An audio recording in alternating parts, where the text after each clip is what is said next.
आमला की एकादशी व्रत कथा। एक बार देवऋषि नारद जी बैकुंठ लोक को गए। वहां उन्होंने भगवान श्री लक्ष्मी नारायण जी को प्रणाम किया। फिर नारद जी ने श्री हरि से कहा, प्रभु, अब धरती पर आपका प्रभाव कम हो रहा है। धर्म पर चलने वालों को कोई अच्छा फल नहीं मिल पा रहा है और जो पाप कर रहे हैं उनका भला हो रहा है। तब श्री हरि कहने लगे, ऐसा नहीं है देवऋषि, जो भी हो रहा है सब नियति के कारण हो रहा है। श्री हरि की बात सुनकर नारद जी बोले, प्रभु, मैं तो देखकर आ रहा हूँ कि पापियों को तो अच्छा फल मिल रहा है, लेकिन भला करने वालों और धर्म के रास्ते पर चलने वाले लोगों को बुरा फल मिल रहा है, उन्हें दुख भोगना पड़ रहा है। भगवान ने कहा, देवऋषि, कोई ऐसी घटना बताओ जिससे तुम्हें यह लग रहा हो। नारद जी कहने लगे, प्रभु, अभी अभी मैं एक जंगल से आ रहा हूँ। वहाँ पर एक गाय दलदल में फंसी हुई थी। कोई भी उसे बचाने वाला नहीं था। थोड़ी ही देर के बाद मैंने देखा कि एक चोर उधर से गुजरा। दलदल में फंसी हुई गाय को देखकर वह रुका तक नहीं, बल्कि उस गाय पर पैर रखकर वह दलदल से भरा हुआ गड्ढा लांघकर आगे निकल गया। आगे गया तो उस चोर को सोने की मोहरे से भरी एक थैली मिली। थोड़ी ही देर बाद वहाँ एक साधु महाराज आए। उन्होंने उस गाय को दलदल में फंसा देखा तो गाय को बाहर निकालने की पूरी कोशिश की और पूरी ताकत लगाकर आखिरकार उस गाय को निकाल लिया। गाय को बाहर निकालने के प्रयास में वह साधु महाराज खुद दलदल में लथपथ हो गए। जब वह साधु महाराज आगे बढ़े तो एक गड्ढे में गिर गए और उन्हें चोट लग गई। प्रभु, अब आप ही बताइए, यह कौन सा न्याय है।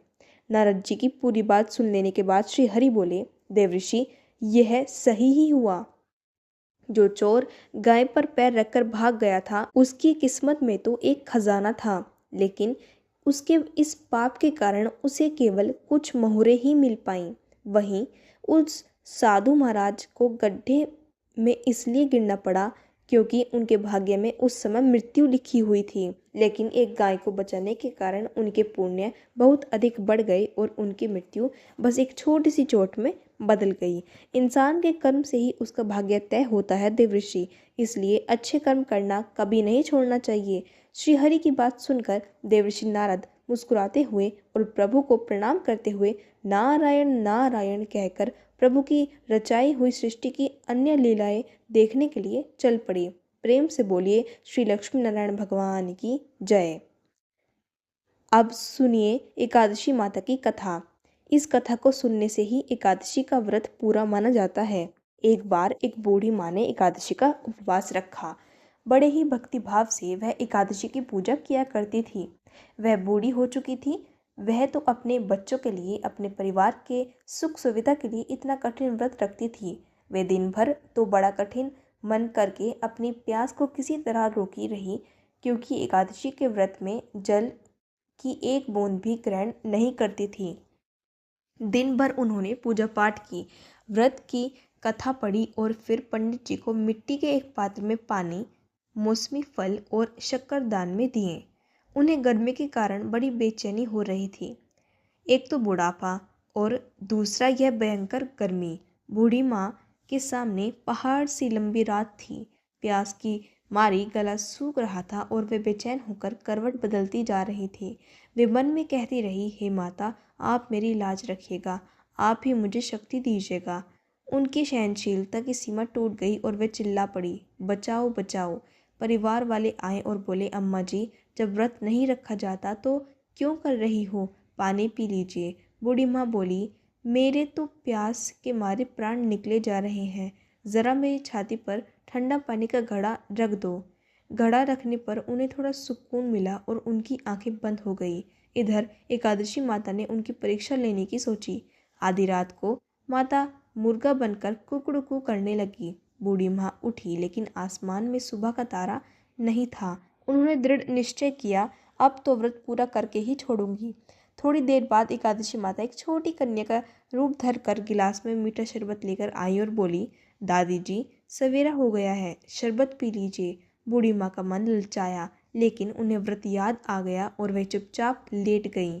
जैसे ही उनकी आँख खुली, उन्होंने महसूस हुआ कि किसी ने उन्हें पानी से भरे कुएं में पटक दिया है। फिर लगा कि सामने आग जल रही है। इतनी परीक्षाओं के बाद भी बूढ़ी माँ ने पानी की एक बूंद नहीं पी। सवेरे होने पर बूढ़ी माँ ने स्नान किया, श्रीहरि का पूजन किया, कथा सुनी और ब्राह्मणों को दान दिया। उस श्रेष्ठ व्रत के प्रभाव से बूढ़ी माँ की आयु बढ़ गई। उनका घर परिवार हरा भरा हो गया और घर सुख साधनों से भर गया। वे अंत में भगवान श्री हरि के धाम को चली गई। जैसे एकादशी माता ने उन बूढ़ी माँ का परिवार हरा भरा किया, वैसे ही हे एकादशी माता हम सभी की मनोकामनाएं पूर्ण कीजिए। प्रेम से बोलिए श्री लक्ष्मी नारायण भगवान की जय, एकादशी माता की जय। हरे कृष्ण। आप सभी को रंग भरी और आंवला की एकादशी की बहुत बहुत शुभकामनाएं। प्राचीन काल की बात है जब माता पार्वती ने घोर तपस्या कर भगवान शिव को अपने पति रूप में प्राप्त किया।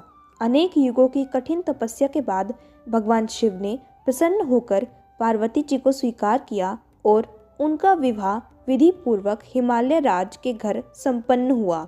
किंतु विवाह के पश्चात माता पार्वती अपने पिता के घर में ही रही और भगवान शिव उन्हें अपने धाम नहीं ले गए। समय बीतता गया और देवी पार्वती के गृह प्रवेश का शुभ अवसर निकट आया। फाल्गुन शुक्ल एकादशी के दिन, जिसे आज रंग भरी एकादशी कहा जाता है, भगवान शिव स्वयं अपने गणों के साथ हिमालय राज के महल पहुँचे।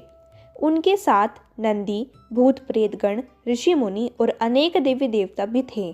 पूरे कैलाश और देवलोक में हर्ष छा गया। चारों ओर मंगल ध्वनियाँ गूंज उठी और माता पार्वती को पूरे विधि विधान से गोनी के लिए तैयार किया गया। भगवान शिव ने माता पार्वती को अपने दिव्य वाहन पर बिठाया और काशी के लिए प्रस्थान किया। जैसे ही वे काशी पहुँचे, संपूर्ण नगर में उत्सव का माहौल छा गया। भक्तों ने अपने आराध्य शिव पार्वती जी का भव्य स्वागत किया। चारों ओर मंगल गीत गाए जाने लगे। शिव भक्तों ने रंग गुलाल उड़ाकर अपने आराध्य के आगमन का उल्लास मनाया। पूरे नगर में आनंद और प्रेम की धारा बहने लगी। भगवान शिव स्वयं भी प्रसन्न होकर अपने भक्तों के साथ रंग खेलने लगे। माता पार्वती भी भक्तों के प्रेम को देखकर आनंदित हुई और उन्होंने भी शिवजी संग रंगों की छटा बिखेरी।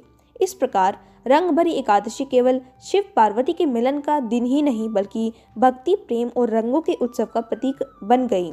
तब से हर वर्ष रंग भरी एकादशी के दिन काशी में विशेष रूप से बाबा विश्वनाथ का श्रृंगार किया जाता है और भक्तगण गुलाल और अबीर अर्पित कर इस दिव्य मिलन का उत्सव मनाते हैं।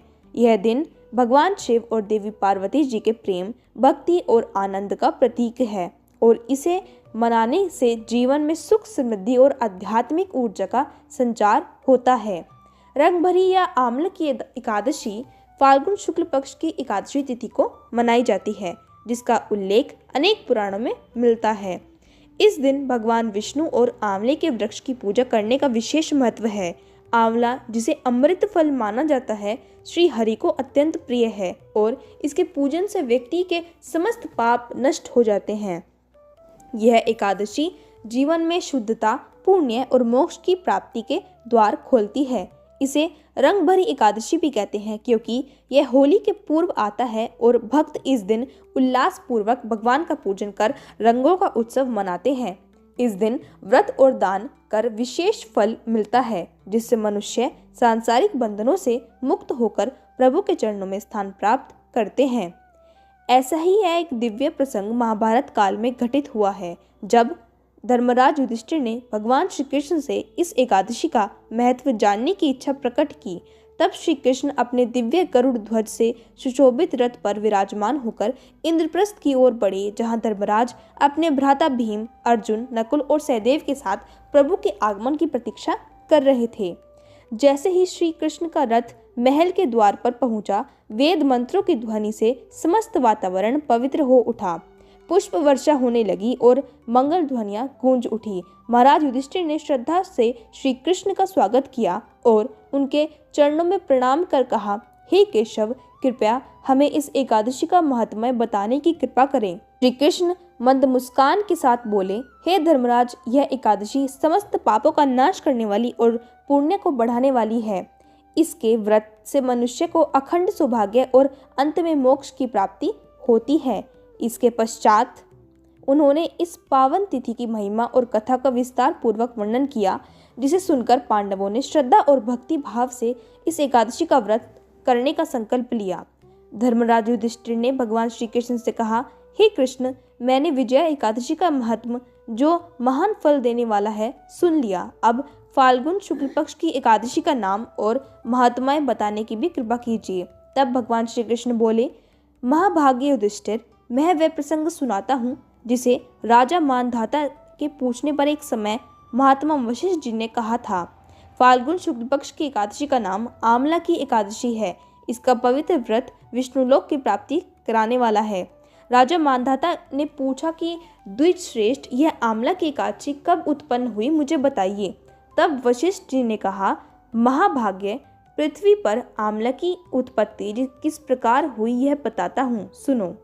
आमला की एकादशी में आमल की महान वृक्ष है जो सब पापों का नाश करने वाला है। भगवान श्री विष्णु के थूकने पर उनके मुख से चंद्रमा के समान कांतिमान एक बिंदु प्रकट हुआ। अन्य कथाओं की माने तो भगवान विष्णु के अश्रु से आमल के वृक्ष की उत्पत्ति हुई है। यह सभी वृक्षों का आदिभूत कहलाता है। इसी समय समस्त प्रजाजनों की सृष्टि करने के लिए भगवान ने ब्रह्मा जी को उत्पन्न किया। उन्हीं से इन प्रजाओं की सृष्टि हुई। देवता, दानव, गंधर्व, यक्ष, राक्षस, नाग तथा निर्मल अंतकरण वाले महर्षियों को ब्रह्मा जी ने जन्म दिया। उनमें से देवता और ऋषि उस स्थान पर आए जहाँ विष्णु प्रिय आमलकी का वृक्ष था। उसे देखकर देवताओं को बड़ा विस्मय हुआ।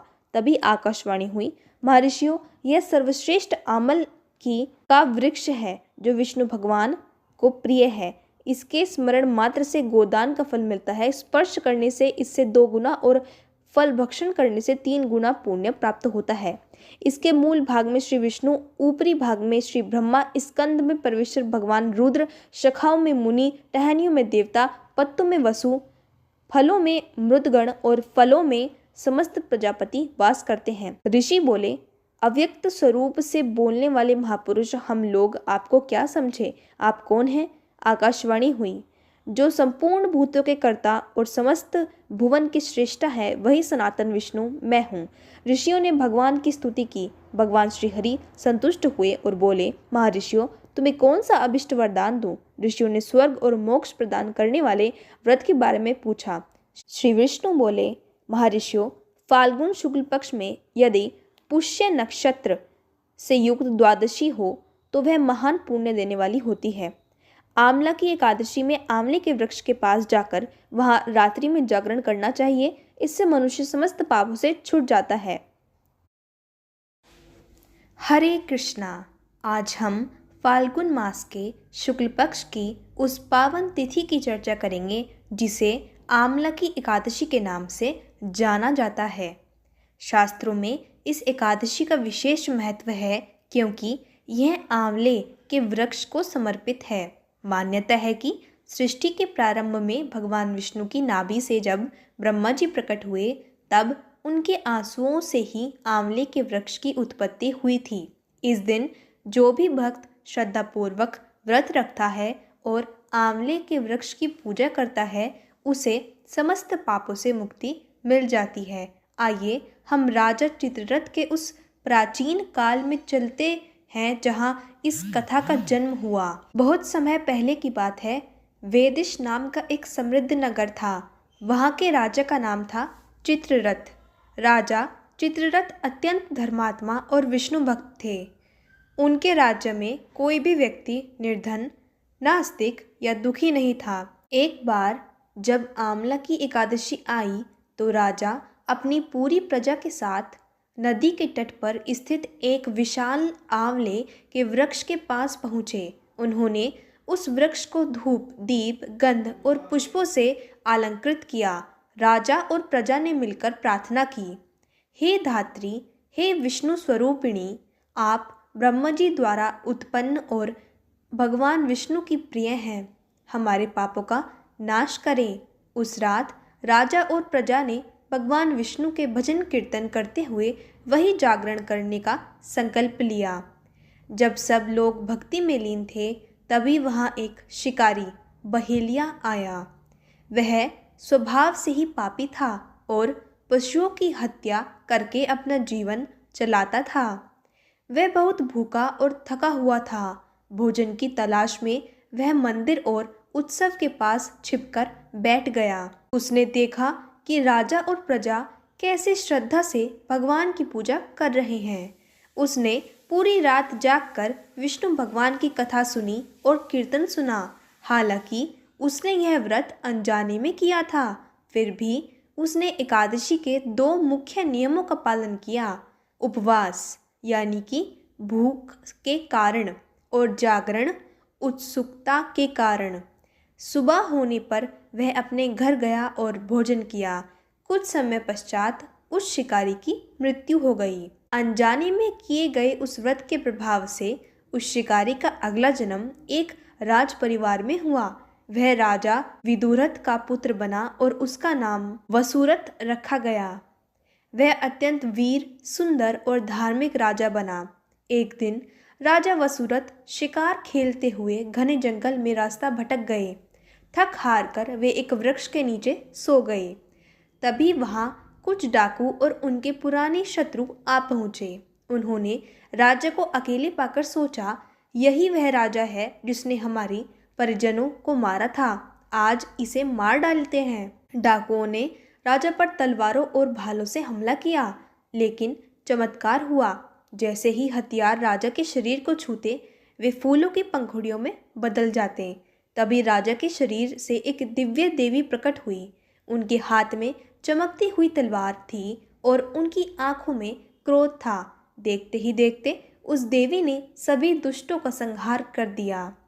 जब राजा की नींद खुली तो उन्होंने देखा कि उनके शत्रु मृत पड़े हैं। राजा आश्चर्यचकित होकर पूछने लगे, इस निर्जन वन में मेरी रक्षा किसने की?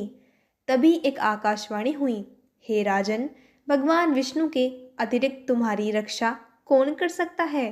पिछले जन्म में तुमने जो आंवला की एकादशी का व्रत अनजाने में ही सही किया था, यह उसी का पुण्य फल है। राजा वसुरथ को अपने पूर्वजन्म का आभास हुआ। वे समझ गए कि एकादशी का व्रत कितना शक्तिशाली है। वे अपने राज्य वापस लौटे और आजीवन इस व्रत का पालन करते रहे। अंत में उन्हें मोक्ष की प्राप्ति हुई। यह कथा हमें सिखाती है कि यदि अनजाने में ही किया गया पुण्य इतना फलदायी है, तो जो भक्त पूर्ण निष्ठा और ज्ञान के साथ यह व्रत करते हैं, उन्हें वैकुंठ की प्राप्ति अवश्य होती है। ओम नमो भगवते वासुदेवाय। आइए अब जानते हैं कि इस दिन हमें क्या करना चाहिए। सबसे पहले आंवले के वृक्ष की पूजा। इस एकादशी का मुख्य केंद्र आंवले का पेड़ है।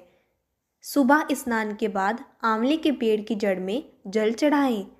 पेड़ को रोली, अक्षत, बिना टूटे चावल, फूल और धूप दीप अर्पित करें। परिक्रमा करें। पेड़ की 7, 11 या 21 बार परिक्रमा कर सकते हैं। दीपदान। शाम के समय आंवले के पेड़ के नीचे घी का दीपक जरूर जलाएं। भगवान विष्णु की विशेष पूजा। सुबह उठकर हाथ में जल लेकर व्रत का संकल्प लें। भगवान विष्णु को पीले फूल, पीले फल, केला और पीले वस्त्र अर्पित करें। तुलसी दल। विष्णु जी को तुलसी जी या तुलसी जी के पत्ते ज़रूर शामिल करें, लेकिन ध्यान रहे कि एकादशी के दिन तुलसी के पत्ते नहीं तोड़ने चाहिए। आप एक दिन पहले तोड़कर रख सकते हैं। खान पान के नियम। एकादशी के दिन चावल और किसी भी प्रकार के अनाज, गेहूँ, दाल इत्यादि का सेवन वर्जित है। यदि आप पूर्ण उपवास नहीं रख सकते तो कुट्टू, सिंघाड़ा, साबूदाना, दूध और फल ले सकते हैं। इस दिन प्रसाद के रूप में आंवला खाना बहुत शुभ माना जाता है। जी हाँ, आंवला आप खा सकते हैं। कई लोगों के मन में ये सवाल होता है कि इस दिन तो आंवले की पूजा होती है, परंतु पंडितों और कई विद्वानों की बात सुने तो यही बताया जाता है कि अगर एकादशी के दिन आंवले को प्रसाद के रूप में ग्रहण किया जाए तो यह बहुत शुभ माना जाता है। आंवले का दान। इस दिन किसी गरीब या ब्राह्मण को आंवले का फल दान करना स्वर्ण दान के समान फल देता है। ज़रूरतमंदों को फल या तेल का दान करें। आप मंदिर में एक आंवले का वृक्ष भी दान कर सकते हैं या फिर आप किसी बगीचे में आंवले का वृक्ष लगा सकते हैं। पूरे दिन ओम नमो भगवते वासुदेवाय मंत्र का मानसिक जाप करते रहें। विष्णु सहस्त्र नाम का पाठ करना या सुनना अत्यंत लाभकारी होता है। जो कथा मैंने आपको ऊपर बताई उसे श्रद्धापूर्वक पढ़ें या सुनें। इस दिन क्रोध ना करें और किसी की बुराई या निंदा करने से बचें।